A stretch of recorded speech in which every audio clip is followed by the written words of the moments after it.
आज की जो कहानी मैं आप लोग को सुनाने और बताने जा रहा हूँ, ये एक ऐसी पत्नी की कहानी है जो रात भर जाग कर यूट्यूब पे ये सर्च करती है कि अपने पति को कैसे मारा जाए, अपने पति को बिना चाकू के, बिना रिवॉल्वर के कैसे मारा जाए, जिसको हत्या नहीं, सुसाइड लगे या अपने आप मतलब वो नेचुरल डेथ लगे। लेकिन रात भर सर्च करने के बाद उसे एक आइडिया आ जाता है। जैसे ही आइडिया आता है उसके बाद वो अपने बॉयफ्रेंड को फ़ोन करती है और कहती है कि एक आइडिया मिल गया है जिससे हम लोग अपने पति को मार दूंगी और उसके बाद हम दोनों लोग एक साथ में रहने लगेंगे।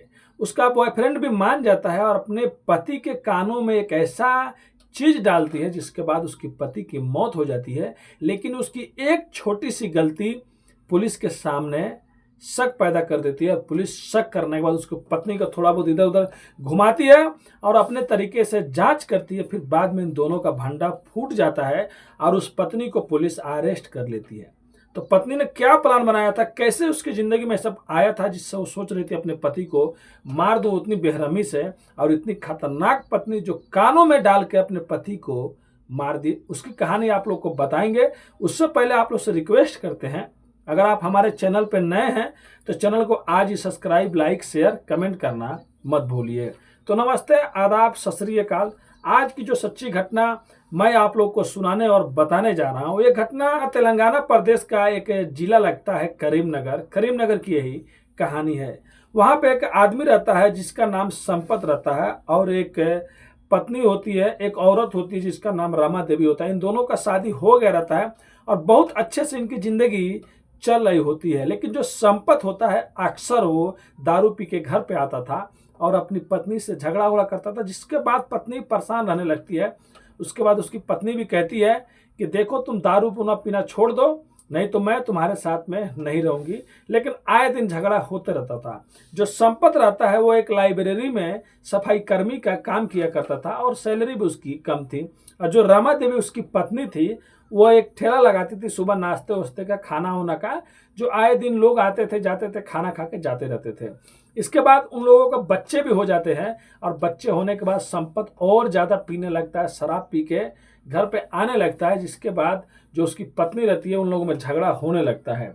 लेकिन इसी बीच कहानी में एक ट्विस्ट आता है। जो रमा देवी जो ठेला लगाती थी नाश्ते का, वहाँ पे एक लड़का, एक आदमी हमेशा आया करता था जिसका नाम रजैया रहता है। रजैया आए दिन आते आते एक दिन ऐसा होता है कि रजैया में और रमा देवी में दोस्ती हो जाती है और दोस्ती कब प्यार में बदल जाता है कभी किसी को मालूम ही नहीं चलता है। और संपत तो इधर नशे में डूबा रहता है। अब जो रमा देवी रहती है अब उसको थोड़ा भी टेंशन नहीं रहता है। अब वो अपने पति से इंतजार भी नहीं करती, अपने पति से झगड़ा भी नहीं करती। पति चाहे जहां भी रहे वो अपने घर जाती, अपने घर से निकलती तो कभी कभी रजैया के साथ में भी रात बिताती या रजैया को अपने घर पे भी बुला लिया करती थी। और बाद में अपने पति से दूरी बनाने के बाद अपने बच्चों लोग से भी उतना दूरी बना लेती है, अपने बच्चों लोग को भी उतना नहीं देखती है।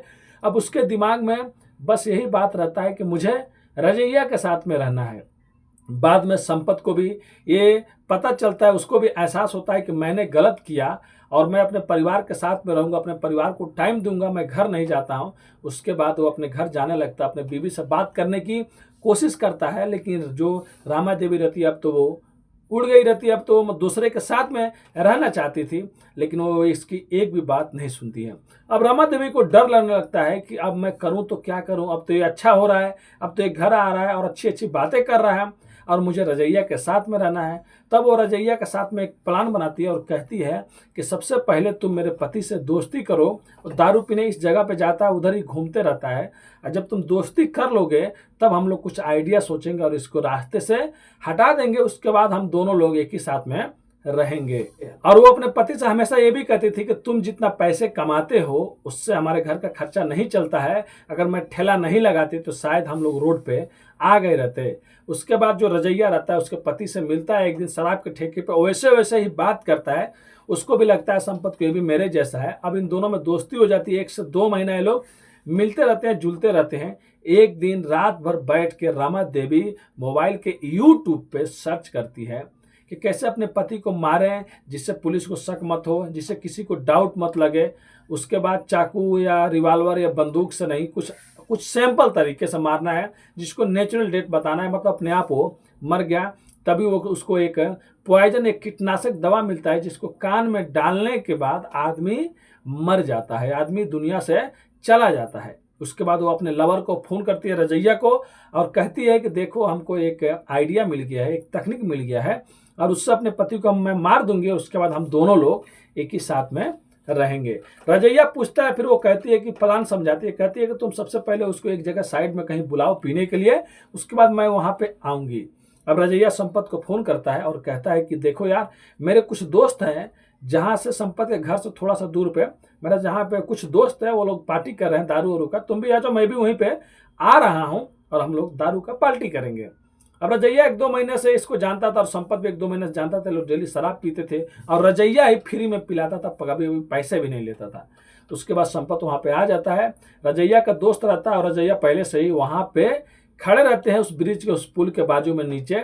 और उसके बाद इसको इतना ज्यादा शराब पिलाते हैं, संपत को इतना ज्यादा शराब पिलाते हैं कि इसको अभी आंखें इसकी बंद होने लगती है, लड़खड़ाने लगता है, सार उठ नहीं पाता है। उसके बाद जब इसकी आंखें धीरे धीरे बंद हो रही होती है, यानी कि जिंदा ही रहता है, तभी उसकी बीबी पत्नी जो रहती है रामा देवी, वो वहां पे पहुंचती है और कहती है कि आज इसका खेल खत्म हो जाएगा। उसके बाद निकालती है और उसके कान में वो कीटनाशक दवा डाल देती है। तब तक ये लोग वहां पर खड़े रहते हैं जब तक वो ये दुनिया छोड़ के चला नहीं जाता, जब तक उसका दम नहीं निकल जाता है। दम निकलने के बाद रमा देवी अपने घर चली जाती है और रजैया अपने दोस्त के साथ में अपने घर चला जाता है। और उसके बाद रात भर ये सोचती है क्या करूं, सुबह सुबह उठने के बाद चीखने चिल्लाने लगती है। ऐसे दिखाना चाहती थी पड़ोसियों को जैसे उसका पति गायब हो गया, उसका पति रात से आया नहीं है। अपने बच्चों के साथ में रोती है, पीटती है। फिर उसके बाद पुलिस स्टेशन जाती है और कहती है कि मेरा पति रात से आया नहीं है साहब, कहाँ चला गया, मेरे पति को ढूंढ दीजिए। अब पुलिस तुरंत इस केस को लेती है और 3 या 4 घंटे के बाद ही उसके लाश को एक पुल के नीचे से, ब्रिज के नीचे से बरामद कर लेती है और शनाख्त करने के लिए उस पत्नी को बुलाया जाता है। वो कहती है हाँ मेरा पति है, रखती है रोने होने। उसके बाद पुलिस कहती है कि इसमें भी कुछ और भी फॉर्मेलिटी पूरी करना है, अब इस लाश को पोस्टमार्टम के लिए भेजा जाएगा। लेकिन इस बात पे उसकी पत्नी मतलब झगड़ा करने लगती है, पुलिस से कहती है कि मेरा पति का कोई भी चीर फाड़, कोई पोस्टमार्टम नहीं होगा, ऐसे में अपने पति को लेके जाऊंगी। आप लोग को नहीं लगता है कि मेरा पति का शराब पीने से ज्यादा मतलब मौत हो गई है। लेकिन यही बात उसकी पत्नी की बार बार कहने पे पुलिस को डाउट हो जाता है। पुलिस कहता है ठीक है पोस्टमार्टम नहीं होगा आपके पति का, लेकिन कुछ और भी फॉर्मेलिटी है जो मतलब पूरा करना पड़ेगा, उसके लिए लाश को यहाँ से लेके जाना ही पड़ेगा। अब पुलिस भी उसको खिलाती है, घुमाती है और पुलिस वहां पर लेके जाने के बाद सबसे पहले उस महिला का मोबाइल नंबर लेती है और मोबाइल नंबर लेने के बाद उस महिला का सीबीआर निकाला जाता है, यानी कि रामा देवी का। तो सीबीआर में पता चलता है कि एक आदमी है जिसका नाम रजैया है, उससे आए दिन वो बात करती थी और कल परसों भी ज्यादा उससे बात किया। और वो भी रजैया का भी मोबाइल नंबर जब निकाला जाता है तो वो भी पता चलता है भी इससे बात करते हैं। फिर बाद में सबसे पहले इन दोनों का मतलब रिलेशन पता किया जाता है, तो भाई कोई ना कोई तो बता ही देगा। पुलिस पता करती है तो पता चलता है कि रामा देवी का आशिक बॉयफ्रेंड कोई और नहीं रजैया है, और इन दोनों में अक्सर ज्यादा ज्यादा बातें होती थी। और उस दिन लास्ट दिन एक सीसीटीवी कैमरा में भी चेक किया जाता है, तो सीसीटीवी कैमरा में भी दिखाई देता है कि रजैया के साथ में संपत को देखा गया लास्ट टाइम एक सीसीटीवी कैमरा में। अब पुलिस इधर पोस्टमार्टम भी कराती है और इधर आके रामा देवी से अच्छे से पूछताछ करती है। फोटो में आप लोग देख सकते हैं रामा देवी और उसके आशिक लोग को पुलिस गिरफ्तार कर ली है और लेके कैसे वहां पे आ रही है। और वहां के जो पुलिस जो वहां के अधिकारी लोग उन लोग के साथ में भी फोटो आप लोग साइड में देख सकते हैं। तो रामा देवी पहले तो कुछ नहीं बताती है, बाद में अपना मुंह खोलती है और पूरी बयान, पूरी सच्चाई बताती है। और पोस्टमार्टम रिपोर्ट भी आ जाता है और अंदर से भी मतलब पॉइजन और कान के जरिए भी पॉइजन मिला रहता है, तो ये तो रहता है। फिर रमा देवी ये स्वीकार करती है कि हाँ मैंने ये अपने पति को मारा है, हम लोग एक साथ में रहना चाहते थे मैं और रजैया, और अपनी पूरी कहानी बताती है कि मेरा शादी हुआ, उसके बाद मेरा पति पीने लगा, पीने के बाद घर पे आता नहीं था, उसके बाद मेरी दोस्ती हो गई। तो ये थी एक पत्नी की कहानी। लेकिन यहाँ पे अगर पुलिस थोड़ा भी चूक हो गई रहती, मतलब थोड़ा भी इसको सीरियसली नहीं लिया होता, तो शायद ये भी मामला खत्म हो जाता और रामा देवी एक कत्ल करके बच जाती। क्योंकि ऐसा ही एक मामला सोनीपत का है, जो 2024 में एक पत्नी अपने पति को एक ऐसे ही तरीके से मर्डर कर देती है और पकड़ी नहीं जाती है, उसको मतलब नेचुरल डेथ बता देती है।